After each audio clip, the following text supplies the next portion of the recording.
Hi, I'm Ellie Wilshaw, and this is my review of the Formula One Austrian Grand Prix.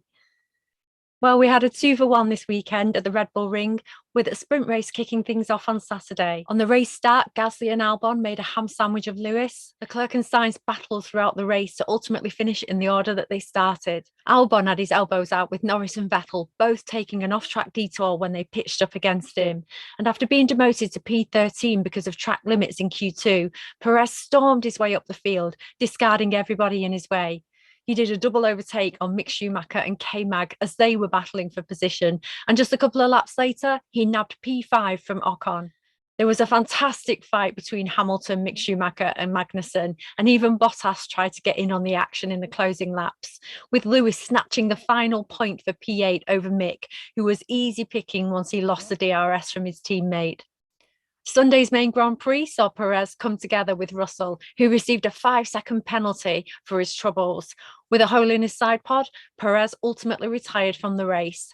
Verstappen kept the race lead, but was soon overtaken by the galloping horse of Leclerc. And by lap 12, the man from Monaco took P1 and didn't look back. Even in the closing stages, when his throttle pedal was seemingly stuck, struggling to keep his Ferrari on the track, he brought it home in first.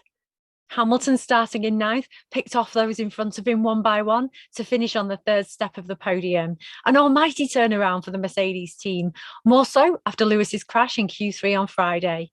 There was an exciting battle for P8 midway through between K-Mag, Norris, Alonso, Mick Schumacher and Joe. And there were black and white flags waved for Norris, Perez, Sainz, Joe, Hamilton, Schumacher, and Gasly got in bother for failing to serve a time penalty. And at the very end, Vettel received a 5-second time penalty, all for exceeding track limits. It was frantic even in the closing stages, with the top 10 switching places pretty much until the checkered flag.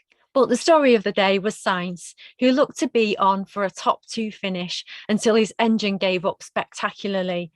Pulling over, Sainz struggled to stop the car from rolling towards the track, and all the time with the car in flames, threatening to engulf the previous week's British Grand Prix winner. Sainz slept clear just in time, and it was a disappointing end to his race win hopes. But for me, his heroics of trying to stop a bigger catastrophe makes him my winner of the race and of the season so far. Verstappen still tops the driver's standings over Leclerc and Perez in second and third. And there is no change at the top of the constructors, with Red Bull, Ferrari and Mercedes still leading the way. McLaren and Alpine are the ones to watch as both teams leave the weekend in Austria with 81 points each. Thanks so much for watching, and I'll see you after the French Grand Prix.